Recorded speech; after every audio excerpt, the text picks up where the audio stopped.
Remember last year as we were coming into the Democrat and the Republican committees and we learned that the DNC had been hacked, and it was the Russians who did it, right? Debbie Wasserman Schultz resigned because it was shown that she was hacking the election against Bernie Sanders. She was replaced by Donna Brazile, and the emails showed that Donna Brazile had been feeding questions to Hillary Clinton. Now they've got a race going on for the replacement, and we've got Tom Perez. Now, Tom Perez is being offered up by the DNC because they see him as less radical than the Muslim Congressman Keith Ellison. So they're trying to put him in, and this is what he had to say. And I want you to remember this because we're going to talk about the massive pwning of the Democrat intelligence members on the House, as well as people who've been on foreign affairs, Benghazi committees. We've now had a major expose, not of Russians, but of Muslim brotherhoods. Not the Muslim Brotherhood, but Muslim brothers that have now been fired, and there may be a criminal investigation on Capitol Hill. So in light of all this, in light of all the protests that we've seen in the last couple of weeks saying you can't do and should not do extreme vetting of the people who are coming in from these other countries, I want you to listen to what Tom Perez said as part of his campaign to become the successor to Debbie Wasserman Schultz, to Donna Brazile. He said, refugees are vetted far more diligently than the nominees of Donald Trump for his cabinet. That's for sure, he said. The extreme vetting should be for the people in his cabinet, because he would learn he has more billionaires than people of color in his cabinet. There you go. It's back to identity politics. And presumably, that was how all these Democrat congressmen got burned, because, you know, a Muslim just couldn't do anything that would, they couldn't be stealing equipment, they couldn't be stealing secrets, they couldn't be breaking into staff committee computers, but they did. We learned first from Politico, just a couple of days, interestingly enough, because this puts it in context, to think about how close this was to this raid that happened in Yemen with the death of the Navy SEAL. You understand, you're playing for keeps here. People live and die based on secrecy.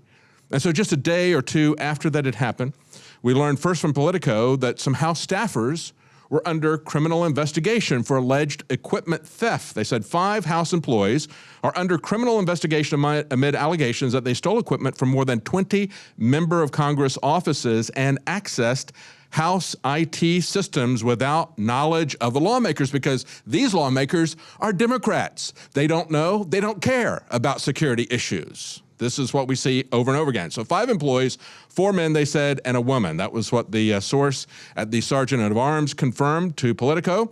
They say the U.S. Capitol Police were conducting an active criminal investigation, but said no arrests had been made.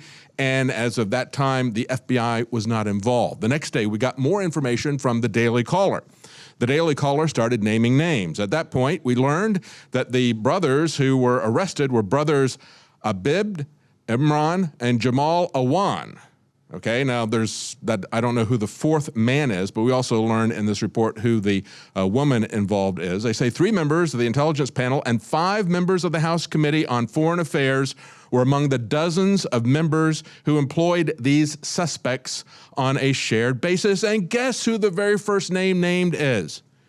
Debbie Wasserman Schultz, the one who was screaming about the Russians hacked me, the Russians hacked me.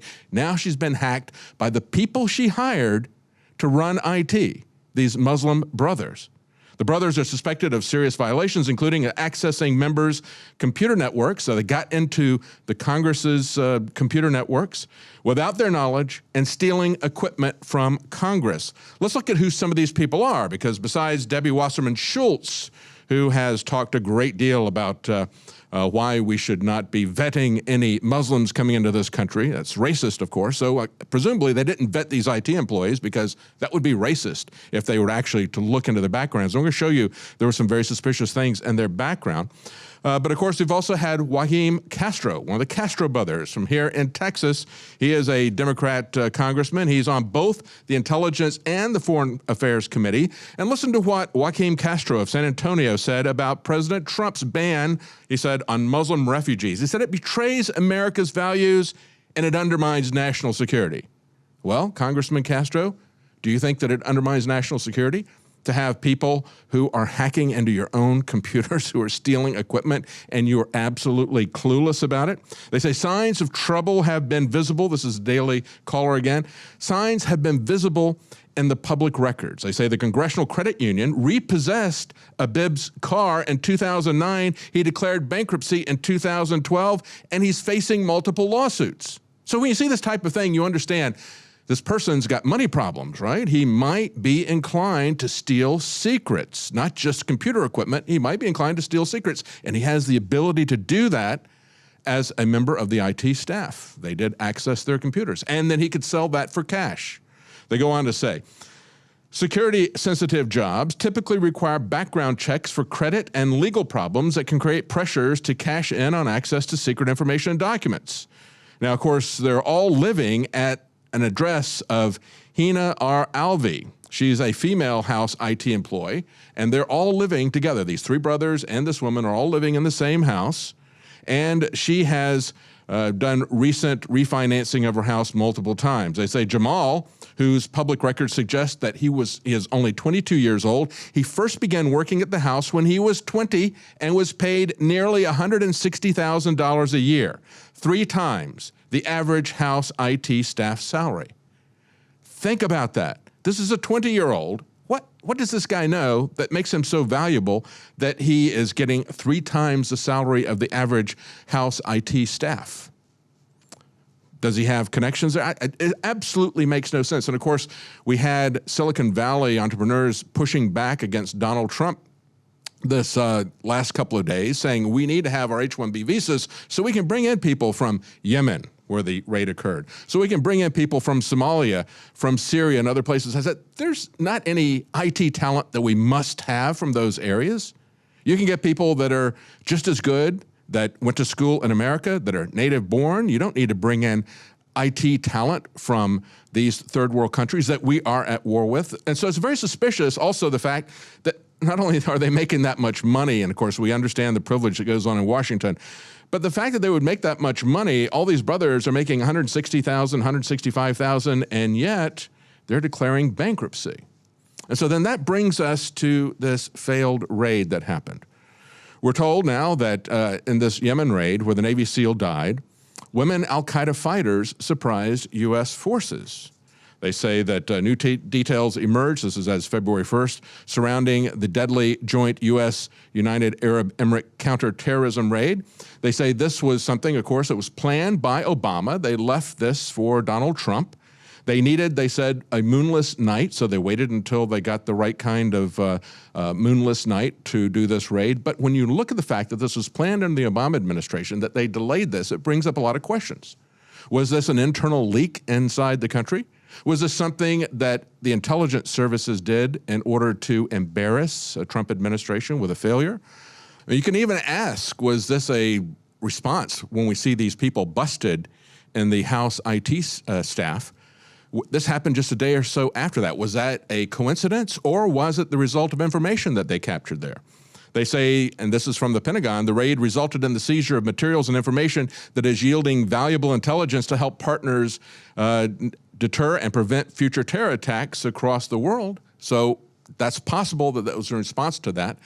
But it's also possible that it was done in a way to embarrass the Trump administration. So leaked intelligence or Pentagon cover-ups, does that sound improbable? Remember, it wasn't long ago that we talked to the father of Michael Strange. His name is Charlie Strange, and Larry Klayman. They were trying to get information about another failed raid by Navy SEAL Team 6. There were 7 Afghanis that were supposed to go on that mission along with the SEALs and other special ops forces. And they were removed at the last minute. In fact, there's no reference to who they were replaced with on the manifest. And we know that the Taliban was laying in wait for the SEALs and for the other special ops in the Tangine Valley.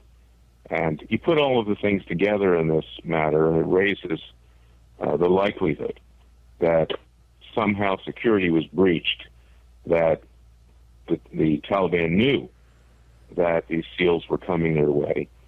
So questions remain about this latest raid, and questions remain about the lax security of the Democrats as they mock the idea that we need to vet people coming into this country.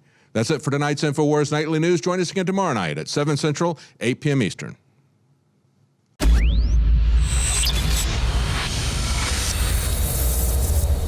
In case you haven't heard, InfoWars has become the most influential media outlet in America. We're making freedom go viral. And now we are proud to announce a new weapon in the epic battle against the globalists. InfoWars Prime, where you can watch live high-definition feeds of The Alex Jones Show, plus exclusive insider videos from the InfoWars crew and behind-the-scenes action. Go to Infowars.com/app and download today. InfoWars Prime is available right now for your iPhone or Android. You will have access to exclusive videos that you can't see anywhere else. And that means live coverage of events and breaking news on location as it happens. You can also take advantage of amazing deals from the InfoWars store that are only available for InfoWars Prime subscribers. That's InfoWars Prime at Infowars.com/app. If you can hear my voice, you are the resistance.